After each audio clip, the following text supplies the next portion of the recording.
Now that you've reviewed the lesson, we're going to take a look at it together and start doing our analysis. We're going to work just through the first couple slides, and then you'll do the rest of the analysis on your own. So we're looking at that criteria. We want to make sure the teacher can see their students, that they can model and still see their students when they're modeling their thinking, that they can see students' work and respond to it, set up effective group work when necessary, and ask students to engage in observable ways throughout the lesson. So let's look for all of these criteria. As we jump in, I'm going to talk through it with you and also pause a few times for you to add your thoughts, and then you'll have more of an opportunity to work through the rest of the lesson on your own. So this first slide, this looks to me like the teacher is really just trying to front load some information about this new text.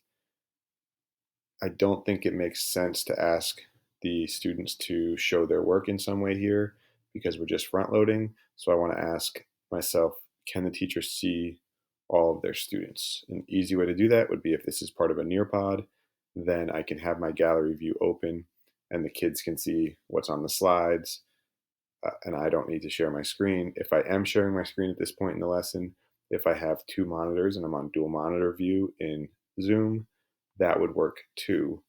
One thing I'm thinking about here, if I want to engage kids authentically as I'm front loading information about this text, it's great if I have the text.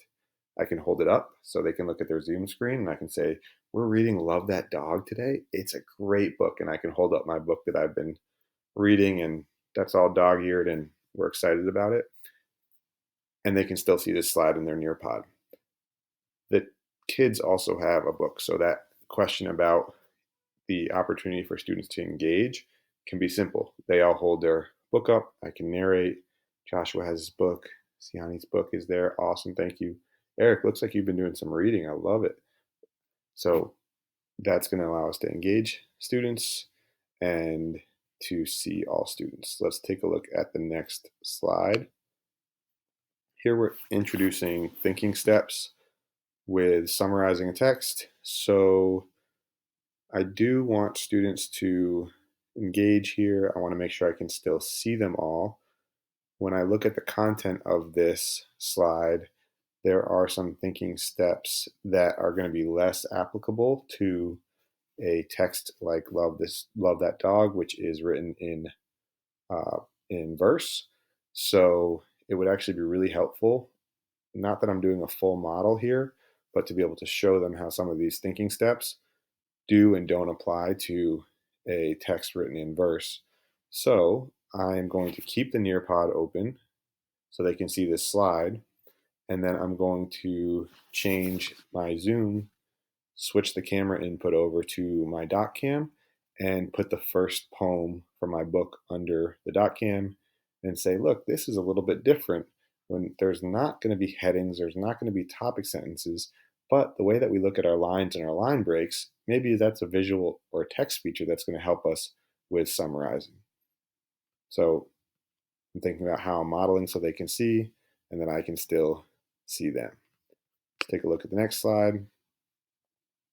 Kids are going to be noticing and wondering here. I could do this whole group where I call on students in their Zoom windows and I ask them what they notice and what they wonder about this first page in our text. If I had a shared screen, if it was not a Nearpod, I could type into it. If it is a Nearpod and I want to type into it, I'm not going to be able to type into this slide live.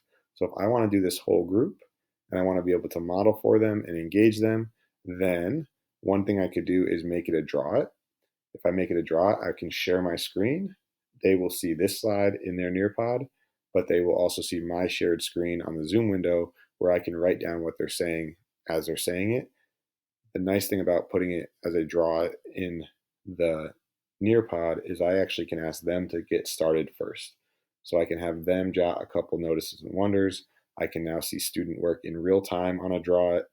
And then I can say, hey, take a look at my Zoom screen. I'm going to share my screen, and I can share my screen with a draw it, and I can solicit some more responses from students. So that's going to give me the ability to see students, the ability to see their work.